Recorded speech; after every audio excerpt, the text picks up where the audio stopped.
एक कहावत है, जिसकी लाठी उसकी भैंस। ईरान पर यह कहावत आजकल एकदम फिट बैठ रही है। उसके पास लाठी थी तो हॉर्मुज़ बंद कर दिया। ट्रंप ने तमाम धमकियां दी, हमले करवाए, लेकिन ईरान पीछे नहीं हट रहा है। दिखा रहा है कि अक्ल बड़ी या भैंस। लेकिन अब वो अपनी दूसरी लाठी का इस्तेमाल करके आंसुओं का दरवाजा बंद करने की जुगत में है। अगर ये दरवाजा बंद हुआ तो न सिर्फ व्यापार का पहिया जाम होगा, बल्कि हमारे और आपके घर की महंगाई भी आसमान छूने लग सकती है। क्या है ये आंसुओं का दरवाजा? ईरान इसे कैसे बंद करेगा और भारत पर इसका क्या असर होगा? आज इसी पर बात करेंगे। नमस्ते, मेरा नाम है निकिता और आप देख रहे हैं ललन टॉप का अंतर्राष्ट्रीय प्रसंगों से जुड़ा रोजाना का कार्यक्रम दुनियादारी।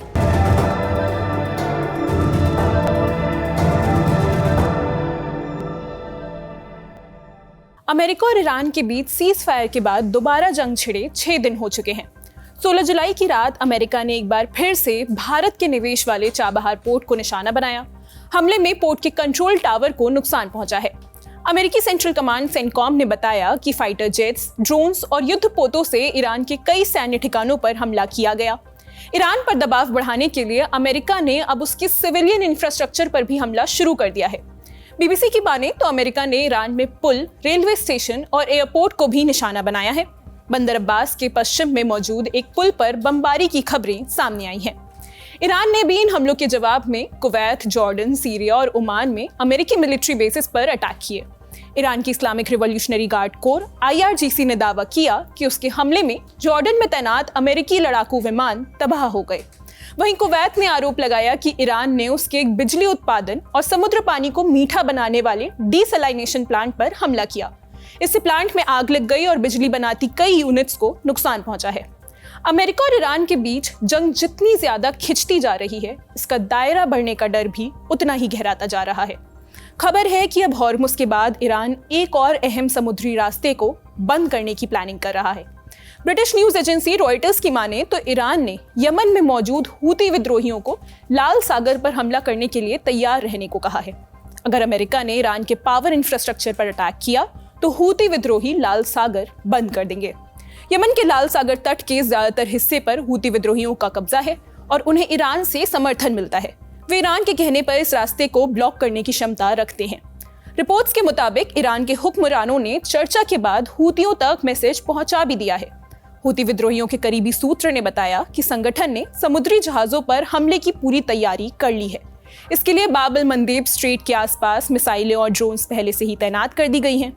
ये हथियार ईरान के पहाड़ी इलाकों हुदैदा और अदन की खाड़ी के ऊपर मौजूद ठिकानों पर रखे गए हैं। वहां से बाब अल मंदेब में गुजरने वाले जहाजों को निशाना बनाया जा सकता है। सूत्रों का दावा है कि हूती लड़ाके सिर्फ अंतिम आदेश का इंतजार कर रहे हैं। हमले कब शुरू होंगे, इसका आखिरी फैसला हूती नहीं बल्कि ईरान की IRGC लेगी। IRGC के अधिकारी पहले से ही यमन में मौजूद है। वही तय करेंगे कि बाब अल मंदेब को कब और कैसे बंद किया जाए। अगर स्ट्रेट ऑफ हॉर्मुज़ के बाद ईरान ने बाब अल मंदेब भी बंद कर दिया तो दुनिया के लिए मुश्किलें कई गुना बढ़ सकती हैं। ऐसा क्यों? नक्शा देखिए। लाल सागर, अदन की खाड़ी और आगे हिंद महासागर को जोड़ने वाला ये पतला सा रास्ता बाब अल मंदेब कहलाता है। अरबी में इसका मतलब होता है आंसुओं का दरवाजा। ये यमन और हॉर्न ऑफ अफ्रीका के बीच में मौजूद है। यही वजह है कि इसे स्विस नहर का साउथ एंट्री गेट भी माना जाता है। एशिया और यूरोप के बीच समुद्री व्यापार के लिए ये सबसे छोटा और दुनिया के सबसे व्यस्त व्यापारिक रास्तों में से एक है। यानी एशिया से यूरोप जाने वाले हजारों मालवाहक जहाज हर साल इसी रास्ते से होकर गुजरते हैं। अगर जहाज बाब अल मंदेब से नहीं जा पाते तो उन्हें अफ्रीका के दक्षिणी सिरे केप ऑफ गुड होप का लंबा चक्कर लगाकर जाना पड़ता है। ये 4000 नॉटिकल मील लंबा रास्ता है, जिसमें 10 दिन से ज्यादा का वक्त लगता है। इससे तेल ज्यादा फूकेगा, ढुलाई की लागत बढ़ेगी और इंश्योरेंस का खर्च आएगा वो अलग। हर साल दुनिया के कुल समुद्री व्यापार का करीब 12 से 15% हिस्सा लाल सागर कॉरिडोर से होकर गुजरता है। इनमें कच्चा तेल, LNG, उर्वरक, अनाज और कंटेनर कार्गो जैसे अहम चीजें शामिल हैं। ये रास्ता सिर्फ समुद्री व्यापार के लिए ही नहीं बल्कि दुनिया के डिजिटल नेटवर्क के लिए भी बेहद अहम है। यूरोप और एशिया को जोड़ने वाले ज्यादातर फाइबर ऑप्टिक केबल्स लाल सागर के नीचे से गुजरती हैं। यानी अगर इस समुद्री रास्ते में कोई रुकावट आती है तो उसका असर सिर्फ जहाजों की आवाजाही पर नहीं बल्कि इंटरनेट, संचार व्यवस्था और पूरी वैश्विक सप्लाई चेन पर पड़ सकता है। हॉर्मुज़ स्ट्रेट बंद होने के बाद से बाब अल मंदेब की अहमियत और भी ज्यादा बढ़ चुकी है। सऊदी अरब अपने कच्चे तेल के निर्यात का बड़ा हिस्सा ईस्ट वेस्ट पाइपलाइन के जरिए यन्बू पोर्ट तक भेज रहा है। यनबू से तेल के टैंकर बाब अल मंदेब के रास्ते लाल सागर होते हुए दुनिया के दूसरे देशों तक पहुंच रहे हैं। यानी अब बाब अल मंदेब हॉर्मुज का एक अहम विकल्प बनता जा रहा है। रॉयटर्स के मुताबिक सिर्फ जून महीने में ही इस स्ट्रेट से रोजाना लगभग 74 लाख बैरल पेट्रोलियम की ढुलाई हुई। यही वजह है कि अगर बाब अल मंदेब में भी तनाव बढ़ा या जहाजों की आवाजाही रुकती है तो इसका असर वैश्विक तेल बाजार, व्यापार और सप्लाई चेन पर एक साथ पड़ सकता है। अब सवाल आता है कि क्या हूती विद्रोही इस रास्ते को बंद रखने की क्षमता भी रखते हैं? जवाब है हाँ। असल में हूती संगठन यमन के लाल सागर से लगे तट के पास बड़े हिस्से पर कंट्रोल रखता है, जिसमें बाब अल मंदेब के आसपास के इलाके भी शामिल हैं। 2023 के आखिर में गजा जंग के समय फिलिस्तीन के समर्थन का दावा करते हुए हूती विद्रोहियों ने 100 से ज्यादा व्यापारिक जहाजों पर हमले किए थे। यह सिलसिला 2025 तक चला था। इस दौरान हर साल करीब 20 अरब डॉलर का नुकसान हुआ था। बार बार हो रहे हमलों की वजह से शिपिंग कंपनियों की बीमा की लागत भी लगातार ऊंची होती जा रही थी। इसके बाद मई 2025 में अमेरिका और हूती विद्रोहियों के बीच एक समझौता हुआ। फिर हूती संगठन ने बाब अल मंदेब से जहाजों की आवाजाही पर लगी रोक हटा ली। तो क्या अब ईरान और हूती विद्रोही दोबारा बाब अल मंदेब बंद करेंगे? अगर ऐसा हुआ तो ट्रंप पर इसका क्या असर पड़ेगा? क्या वो हमले रोक देंगे या फिर जंग का दायरा और बढ़ जाएगा? जानकारों से सुनिए। बेशक अगर हूती बंद करेंगे बाब अल मंदेब तो दिक्कतें तो बढ़ जाएंगी ट्रंप के लिए। अब समझ में ये नहीं आ रहा कि ये पहले क्यों नहीं किया हूतियों ने, या ईरान ने पहले क्यों नहीं कहा उनसे, क्योंकि ईरान तो काफ़ी दिक्कत में है और काफ़ी अरसे से। तो मुझे कुछ शक हो रहा है कि हूती इस पे एग्री करेंगे या नहीं। पर अगर वो ये करेंगे तो जंग का दायरा बढ़ेगा नहीं, ट्रंप दबाव में आएंगे और उनके ऊपर और भी दबाव आएगा सऊदी से, बाकी गल्फ ममालिक से कि ये जंग ख़त्म की जाए जल्द से जल्द। पर सवाल, जैसे मैंने आपसे पहले भी कहा, कि ये कदम पहले ही क्यों नहीं उठा लिया गया? और अब भी यही कहा जा रहा है कि अगर पावर प्लांट्स पे हमला हुआ तब ये कदम उठाया जाएगा। तो कुछ बात समझ में नहीं आ रही। बाब अल मंदेब बंद होने का असर दुनिया पर क्या पड़ेगा ये तो आपने जान लिया। अब भारत की भी बात कर लेते हैं। भारत का ज्यादातर विदेशी व्यापार समुद्री रास्तों पर निर्भर करता है। देश का करीब 95% व्यापार समुद्र के रास्ते होता है।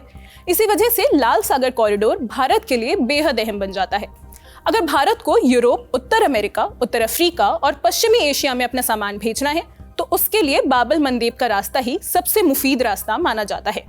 उदाहरण के तौर पर फर्ज करिए कि यूरोप जाने के लिए भारत का कोई कार्गो शिप मुंबई से चलता है। अब ये अरब सागर, बाब अल मंदेब, लाल सागर और सुएज नहर से होकर यूरोप के देश पहुंचेगा। भारत के करीब आधे एक्सपोर्ट्स इसी लाल सागर कॉरिडोर से होकर दुनिया के अलग अलग देशों तक पहुंचते हैं। वहीं भारत के करीब 30% इंपोर्ट्स भी इसी रास्ते देश में आते हैं। अगर सिर्फ यूरोप के साथ भारत के व्यापार की बात करें तो इस रास्ते की अहमियत और भी बढ़ जाती है। भारत और यूरोपीय देशों के बीच होने वाली करीब 80% व्यापार लाल सागर और सुएज कैनाल के जरिए ही होता है। इस पूरे व्यापार की कुल कीमत करीब 35 लाख करोड़ रुपए से भी ज्यादा है। Research and information system for developing countries RIS के अनुमान के मुताबिक अगर लाल सागर का रास्ता लंबे समय तक बंद रहा तो भारत को करीब 30 अरब डॉलर के निर्यात का नुकसान हो सकता है। ऐसी सूरत में भारत के पास क्या ऑप्शंस बचते हैं? सरकार और शिपिंग कंपनियों को कई वैकल्पिक रास्तों का सहारा लेना पड़ेगा। सबसे पहला और सीधा विकल्प होगा केप ऑफ गुड होप, जिसके बारे में हमने आपको थोड़ी देर पहले बताया। इस रास्ते का इस्तेमाल किया तो व्यापार पूरी तरह बंद होने से बच जाएगा, लेकिन हर खेप की लागत काफी हद तक बढ़ चुकी होगी। दूसरा विकल्प है मल्टी मॉडल ट्रांसपोर्ट नेटवर्क, यानी समुद्र, सड़क और रेल तीनों का इस्तेमाल। इसके तहत भारत के पश्चिमी तट से माल पहले ओमान के सलाला या फिर यूरोप के जबल अली और खोर फक्कान जैसे बड़े बंदरगाहों तक भेजा जा सकता है। इसके बाद वही सामान सऊदी अरब में सड़क और रेल नेटवर्क के जरिए जेद्दा, यनबू और फिर जॉर्डन तक पहुंचाया जा सकता है। लेकिन इस पूरे प्रोसेस में बार बार माल उतारना चढ़ाना पड़ेगा, जिससे समय, लागत और लॉजिस्टिक्स तीनों बढ़ जाएगी। तीसरा विकल्प है एयर फ्राइट। अगर दवाइयां, इलेक्ट्रॉनिक उपकरण या IT हार्डवेयर जैसे महंगी चीजें भेजनी हो तो उन्हें हवाई जहाज से पहुंचाया जा सकता है, लेकिन ये विकल्प भी हर सामान के लिए मुमकिन नहीं है। प्लस एयर ट्रांसपोर्ट समुद्री जहाजों के मुकाबले कई गुना महंगा होता है, ये आप जानते ही हैं। उसकी क्षमता भी सीमित कर दी जाती है।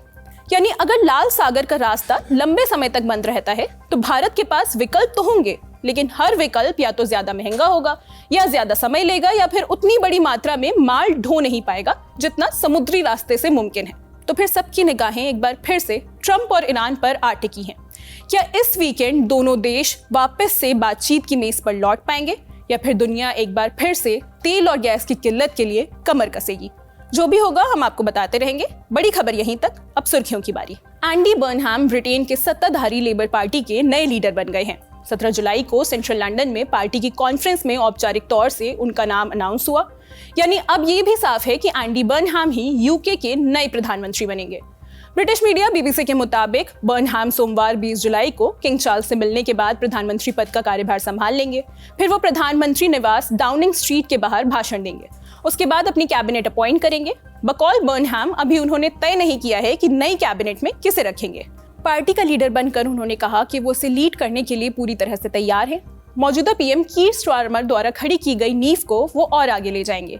ये भी कहा कि जनता को उनसे नतीजों की उम्मीद है और वो नतीजा लाकर दिखाएंगे। इससे पहले बर्नहैम को निर्विरोध ही लेबर पार्टी का लीडर चुना गया था। उन्हें 408 में से 379 सांसदों का समर्थन मिला था।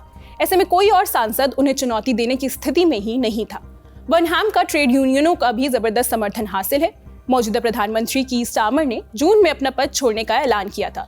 तब से ये लगभग तय माना जा रहा है कि एंडी बर्नहैम ही अगले प्रधानमंत्री बनेंगे। बर्नहैम ने पहले ग्रेटर मैनचेस्टर के मेयर पद से इस्तीफा दिया। इसके बाद मेकरफील्ड सीट से चुनाव लड़कर सांसद बने, जिससे प्रधानमंत्री बनने का उनका रास्ता साफ हो गया। अगली खबर, अमेरिकी राष्ट्रपति डोनाल्ड ट्रंप ने 16 जुलाई की रात देश को संबोधित किया। 2020 के इलेक्शन में सीधे तौर पर चीन के दखल देने का आरोप लगाया है। कहा कि ये बहुत ही खुफिया डॉक्यूमेंट्स वो रिलीज कर रहे हैं जिनमें इस बात की सबूत है कि चीन ने कैसे 2020 के चुनाव को प्रभावित करने की कोशिश की। बकौल ट्रंप, चीन के पास 22 करोड़ अमेरिकी वोटर्स की फाइल्स थी। दावा किया कि उन्हें राज्यों की वोट लिस्ट में लाखों ऐसे नाम मिले हैं जो अमेरिकी नागरिक नहीं हैं। ट्रंप ने आगे आरोप लगाया कि ये जानकारी जानबूझकर उनसे और देश से छिपाई गई। उन्होंने इसके पीछे डीप स्टेट का हाथ होने का भी आरोप लगाया है। इसके बाद ट्रंप ने पूरे अमेरिकी चुनावी सिस्टम पर सवाल उठाए। कहा कि हमारे यहाँ किसी थर्ड वर्ल्ड कंट्री से भी बुरी तरह से चुनाव प्रभावित हो रहे हैं। हमारी चुनावी प्रक्रिया बिल्कुल निष्पक्ष और भरोसेमंद नहीं बची है। जिस वक्त ट्रंप ये दावा कर रहे थे, उसी वक्त व्हाइट हाउस ने अपनी वेबसाइट पर कई सीक्रेट डॉक्यूमेंट्स, इंटरनल ईमेल और जांच रिपोर्ट जारी की। व्हाइट हाउस ने दावा किया है कि इन डॉक्यूमेंट्स ने अमेरिकी चुनावों में गड़बड़ियों का पता चल रहा है। लेकिन ट्रंप के दावों के बाद सवाल चीन पर नहीं, उल्टा ट्रंप की नीयत पर उठने लगा है। विपक्षी डेमोक्रेट्स और अमेरिकी मीडिया में कहा जाने लगा है कि ट्रंप जानबूझकर नवंबर में होने वाले मिड टर्म इलेक्शन से पहले चुनावी प्रक्रिया को निशाना बना रहे हैं। असल में पोल्स और सर्वे बता रहे हैं कि ट्रंप की रिपब्लिकन पार्टी मिड टर्म में बुरी तरह से पिछड़ रही है। ऐसे में माना जा रहा है कि ट्रंप पहले ही चुनावी सिस्टम पर सवाल उठाकर नतीजों को खारिज करने की कोशिश करने में लगे हुए हैं। अमेरिकी मीडिया इसे एक खतरनाक संकट बता रही है। मीडिया रिपोर्ट्स में यह भी कहा जा रहा है कि ट्रंप ने जो सबूत पेश किए हैं उनसे चुनाव में धांधली की बात साबित नहीं हो रही है। उल्टा अमेरिका की खुफिया एजेंसीज 2021 में ही जांच के बाद ऐसे दावे खारिज कर चुकी हैं। तब एजेंसीज ने पाया था कि चीन ने अमेरिकी इलेक्शन को प्रभावित करने के बारे में सोचा जरूर था, लेकिन वो ऐसा कर नहीं पाया था। ट्रंप ने 2020 में मिली हार के बाद कई राज्यों में चुनावी नतीजों को चुनौती दी थी, लेकिन सभी जगहों से उनकी अपील खारिज कर दी गई थी। यही कहा गया था कि धांधली के पर्याप्त सबूत नहीं मिले हैं। अगली खबर, म्यांमार से निकले लगभग 530 रोहिंग्या शरणार्थी लापता हैं। 29 जून को इन शरणार्थियों को लेकर 2 नावें म्यांमार के रखाइन राज्य से निकली थी। इनमें से एक नाव कुछ समय पहले ही संपर्क से गायब हो गई, जबकि दूसरी नाव का 8 जुलाई के बाद से कोई पता नहीं चल पाया है। संयुक्त राष्ट्र से जुड़ी एजेंसीज ने आशंका जताई है कि दोनों नावें बीच समुद्र में ही कहीं पलट गई होंगी और इनमें सवार सभी लोग मारे गए होंगे। बांग्लादेश और म्यांमार के समुद्री इलाकों में कुछ लोगों के शव मिलने की खबरें आई हैं, जिससे यह आशंका और बढ़ गई है कि इन लोगों की मौत हो चुकी है। इस खबर के बाद रोहिंग्या मुसलमानों की त्रासदी का एक बार फिर से दुनिया को सामना करना पड़ रहा है। म्यांमार में नागरिकता छिन जाने के बाद रोहिंग्या दुनिया के सबसे बड़े शरणार्थी समूह में से एक बन गए हैं। इनमें से लगभग 12 लाख लोगों ने बांग्लादेश में शरण ली हुई है।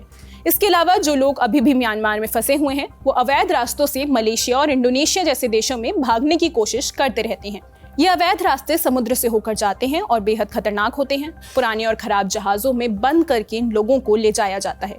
इस वजह से कई लोगों की रास्ते में ही दम घुटने से मौत हो जाती है। वहीं कई बार रोहिंग्याओं को ले जा रही नाव रास्ते में ही पलट जाती है। आज का दुनियादारी यहीं समाप्त होता है। अपना और अपनों का ख्याल रखिए। देखते रहिए द लेलन टॉक। शुक्रिया, शुभ रात्रि।